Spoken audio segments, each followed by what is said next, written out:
volunteers, particularly on Saturdays and Sundays, to require the people who launch their boats leave their car and trailer, or at least their trailer, in one of the designated places. You wanna go into town for lunch? Wonderful. Unhook your trailer, put it in the spot so no one else can park. And then when the parking lot is full with trailers, nobody else can launch. That was the way it was initially designed. So you don't come in and find it full, launch and park down the road. I mean, I would think that there's, a dozen weekend, 2 dozen weekend days that we need someone to volunteer to enforce that rule, and I'm sure that my family could provide one for a morning and some other family could provide one for the afternoon. There really isn't, it's from 6 a.m., that's when the fishermen come, to about 3 in the afternoon that you really, or 4 o'clock, you need to monitor, it's not till 10 o'clock at night. Yeah, again, that's something that we can discuss, and we can, work with DNR and the other organizations that are here. As you can see, there's not a shortage of topics for us to be working on to solve the problems on Lake Beulah. What I'm going to do though is, and I don't know, Brian, if you have a couple of statements that you might want to make in closing. Exactly happened what I thought would happen is we'd start a great conversation and we'd have to cut it off because we have other business that we need to attend to.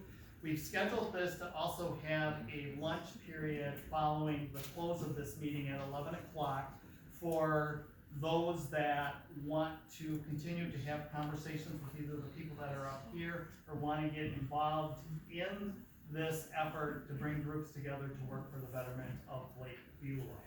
So with that, Brian, do you have Yeah, I do. First, I want to thank all of our representatives from the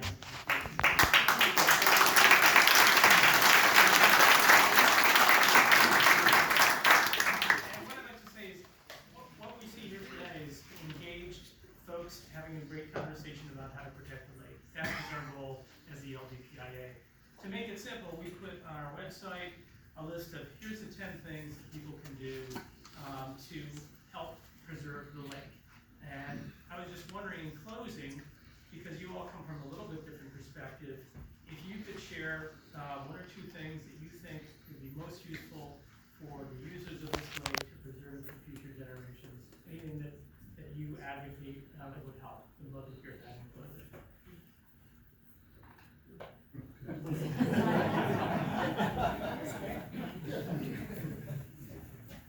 in 10 words or less? Yeah. Oh my God, 10 words or less. I'm just gonna say, and I can say this now myself, it's a bit of a great audience out in front of me. Right? So, what are we teaching our next generation and the generation beyond that? This week I have been absolutely blessed to have my first grandchild visiting me from California. And every moment that I could have him outside, we looked at insects, we looked at birds, we looked at leaves, we touched things. That's where it all starts. And so I love that this room is filled with committed people who want to make the lake community better.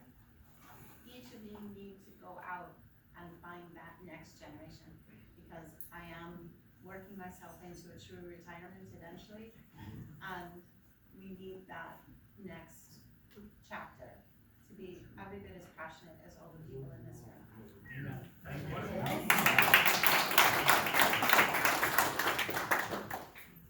All right. We look forward to seeing everyone who wants to join us for lunch at the end of the session. Thanks again.